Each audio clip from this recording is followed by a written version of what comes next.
I want to talk about how you never want to be that guy when it comes to your weight loss journey. And what I mean by that guy is the dude who brings his food scale everywhere, the guy who tells everybody, I'm on a diet, I can't eat your food, and he's a buzzkill. You don't want to be that guy.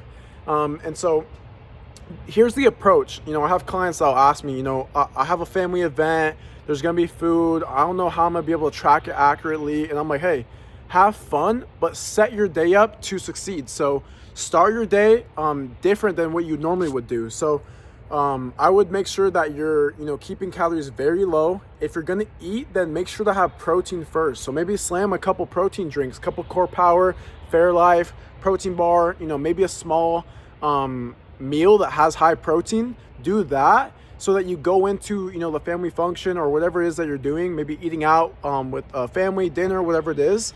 And then portion control, treat it like a small buffet. Have a little bit of this, a little bit of that.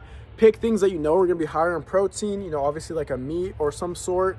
And yeah, just keep calories moderately low, but don't be the guy who's making a big deal and then everyone's like mad at you and they feel butthurt because you're not eating their food or whatever it is. And so it's like, have fun, make sure your steps are higher that day so that in case you do go over calories, your steps will back you up, and it will level out so that you're either maintaining or you're still in a deficit.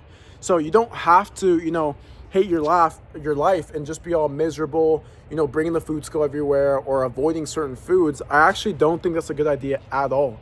I would recommend that you don't limit any foods, but you just have certain things in moderation. Obviously if something is super high calorie, like a big old bowl of Mexican rice, then you don't want to have a bunch of that. But if you have a little bit of that, you have some meat, you have a little bit of this, and you already had your protein earlier in the day, then you're gonna get full quicker. But if you go on an empty stomach, you're slamming drinks down, you're eating all the food and you're just kind of like out of control, then obviously that's gonna make worse progress. But if you set up correctly, it actually, I believe, will be a much better thing to do because it's going to be more sustainable, right? Like imagine you go, it doesn't have to be every weekend, but on the weekends, you go and you enjoy yourself and you're not like, so like, oh my God, I'm on this diet thing, I can't have anything to eat.